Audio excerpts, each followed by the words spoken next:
YouTube channel پہ subscribe کریں اور بیل آئیکن پر بھی کلک کریں۔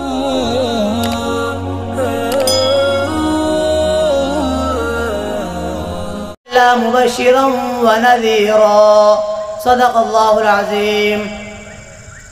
محترم حضرات، میں اس متبرک اور پرامن بزم میں شمع رسالت کی ضیاء حیات کو روشن کرنے کی جسارت کر رہا ہوں۔ میری یہ بساط نہیں کہ ماہ رسالت صلی اللہ علیہ وسلم کے اسوہ حسنہ پر لب کشائی کر سکوں، لیکن پھر بھی آپ جیسے عظیم المرتبہ شخصیات کے روبرو سیرت النبی صلی اللہ علیہ وسلم کو موضوع گفتگو بناتا ہوں تاکہ خود کی اصلاح ہو جائے، ورنہ کسی کی کیا مجال کہ سیرت النبی صلی اللہ علیہ وسلم کا احاطہ کر سکے۔ جیسے کہ شاعر رسول حضرت حسان رضی اللہ تعالیٰ عنہ کا شعر ہے جو انہوں نے اپنی مجبوری ظاہر کی، فرمایا ما ام مدحت محمدا بمقالتی ولیکن مدحت مقالتی بمحمد۔ ترجمہ، میری بساط نہیں کہ اپنے اشعار سے مدحت رسول صلی اللہ علیہ وسلم کا حق ادا کر سکوں، ہاں میں نے ذکر رسول صلی اللہ علیہ وسلم سے اپنے اشعار کی ضرور مدح سرائی کی ہے۔ کسی اردو شاعر نے کہا ہے قلم میرا قاصر زبان میرے عاجز، قلم میرا قاصر زبان میرے عاجز، محمد کی عظمت بتاؤں میں کیسے، یہ محبوب رب امام الرسول وہ فضائل مکمل سناؤں میں کیسے۔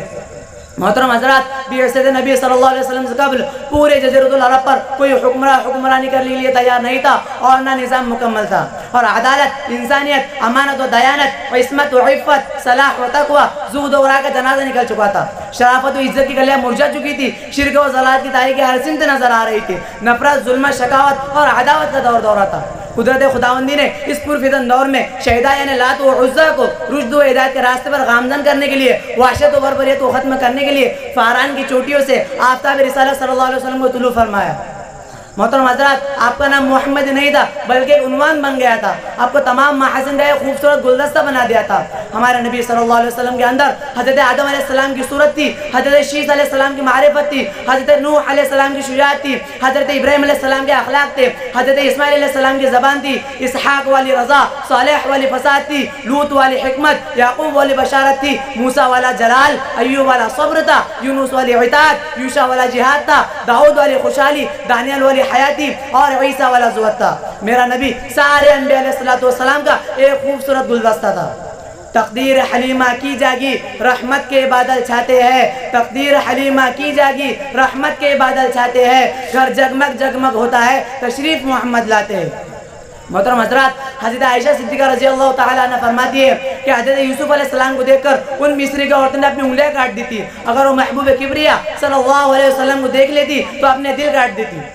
اگر میں حسن صفاتی اور جمال و کمال ذاتی بیان کرنے کی کوشش کرتا ہوں تو شیخ سعدی رحمۃ اللہ علیہ شعر یاد آتا ہے کہ بلغ العلا بکمالہ کشف الدجا بجمالہ حسنت جمیع خصالہ صلو علیہ وآلہ۔ اس کے بعد کوئی سیرت نگار، کوئی ادیب کیسے جرأت کر سکتا ہے کہ اس عنوان پر بحث کی جائے، جب شمس و قمر نے خاتم النبیین، ختم الرسل، آقا کل اور ہادی سبل کو دیکھا تو پکار اٹھے کہ صحن چمن کو اپنی بہاروں پہ ناچتا، کہ صحن چمن کو اپنی بہاروں پہ ناچتا، وہ آ گئے تو ساری بہاروں پہ جا گئے۔ محترم حضرات، جتنے بھی سیرت نگاروں نے، مقرروں نے، خطیبوں نے، دانشوروں نے اور ادیبوں نے اپنے وسعت کے موافق نبی کریم صلی اللہ علیہ وسلم پر اپنی وسعت کے موافق کوشش کی، لیکن آخر میں یہ کہنے پر مجبور ہوئے کہ لا يمكن الثناء كما كان حقه بعد از خدا بزرگ تو یہ قصہ مختصر۔ اللہ تبارک و تعالی ہم سب کو حیات طیبہ کا نمونہ بنانے کی توفیق عطا فرمائے اور ہر نیک کام کی ہمت دے۔ وما علینا الا البلاغ۔